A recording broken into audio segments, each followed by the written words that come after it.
I've had the hardest time accomplishing, or I should say, finishing projects. If I had kryptonite, it'd be that. And so what I discovered during pandemia is I had the worst case of imposter syndrome. Is that if you are listening and you've accomplished things of great significance, perhaps you probably didn't think that you could do it. At least that's what I felt. And so when you do things that you don't think you can do, you think that because you've accomplished those things, you'll do greater things. And I argue against that.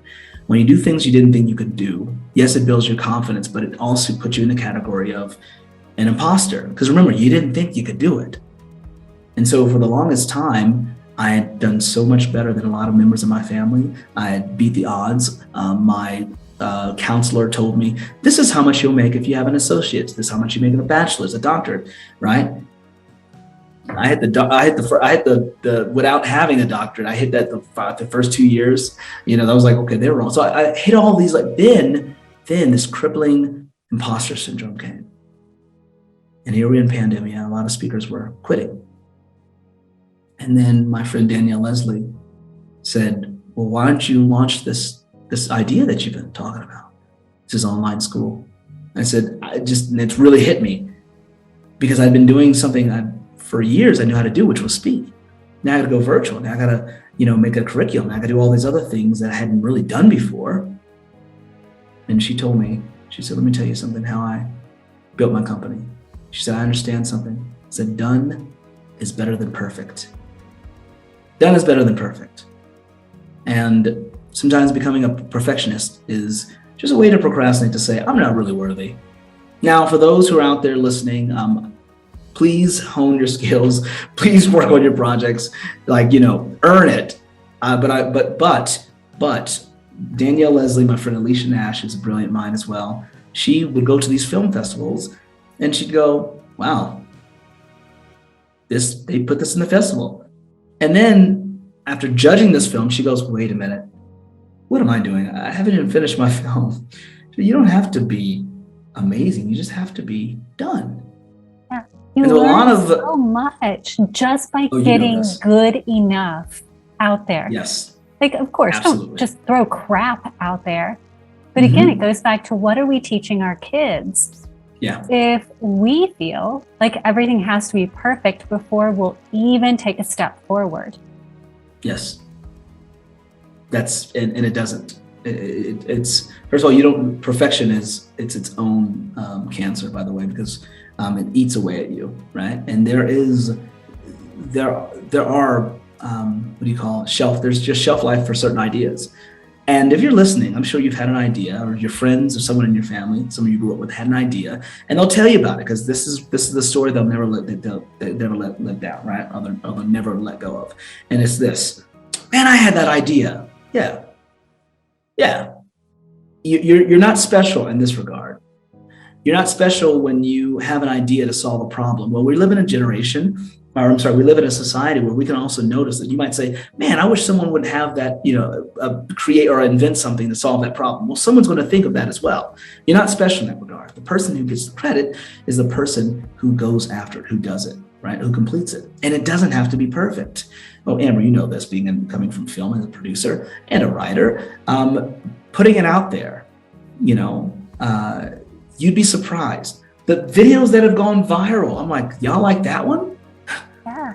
Wow, I was spending, weeks on this video I thought would go viral, and it got 4,000. And then I spent 2 seconds shooting this, and that got 4 million. You don't know what's going to pop. So ideas, just put it out there, But I think that kind of goes back to even our theme for the month, which is transparency. Sometimes it's like, okay, I'm putting this out there and I'm going to be fully transparent. It's not perfect. But the perfection is that it's not perfect. And I'm not perfect. And I'm okay with not being perfect. And I will give props to our editor, Daniel, on this podcast. He's the one who consistently comes back and says, okay, yeah, there's a mistake right here, but please don't have us cut that out, because that's what makes you authentic and seem real. And Absolutely. I love our group for that, because we come together and we're always looking at, okay, no, we're not going to be perfect, but whoever is, as you said, let's just be transparent when we're not, and let's own it. Absolutely. One thing I want to, that's a great point. And if you're out there and you've got a project you've been holding off on, just throw it out there. Please get it done. Throw it out there, and do it. Do well. Share your ideas with people. I would always tell people, be careful who you share your dreams with. Right? Just because some people aren't good parents, they don't know how to hold it. Right? And the reason why I say that is because when your dreams are so fragile before you get a project done, people can kill it in its infancy, right? And the reason why is because I use the idea that planes and helicopters aren't designed to hit anything. That's it. Yeah. And so, it's super important that when you're telling a dream to people who don't understand it, you're literally, walking through, a field of landmines, or you're going through, debris, right? Because it's not ready to be shared. And remember, your helicopter isn't designed to hit things. But finishing a project and getting out there, once it's, that you got it done, right? Then it's designed to, it can fly, right? You're a lot more confident when you have it done than you have it as an idea, right? And I like to say that there are idea people, and then there are I did it people. And you can guess what you have to do to become the latter. So whoever's listening, dude, jump on it, man. Jump on it. Love it. Great parting wisdom. Okay, so for folks who want to get a hold of you, let's give them a way to get a hold of you.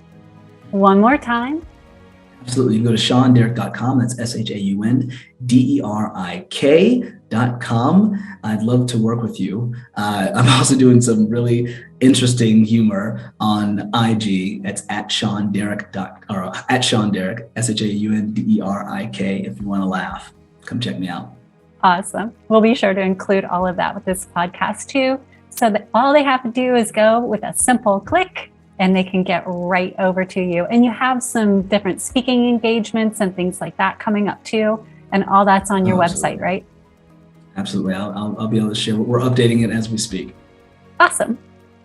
Well, thank you for joining us and giving us insight into what you do. And for those of us who do work with youth, how we can even be more effective at it. Really, really appreciate you for that. Thank you so much. I do appreciate you.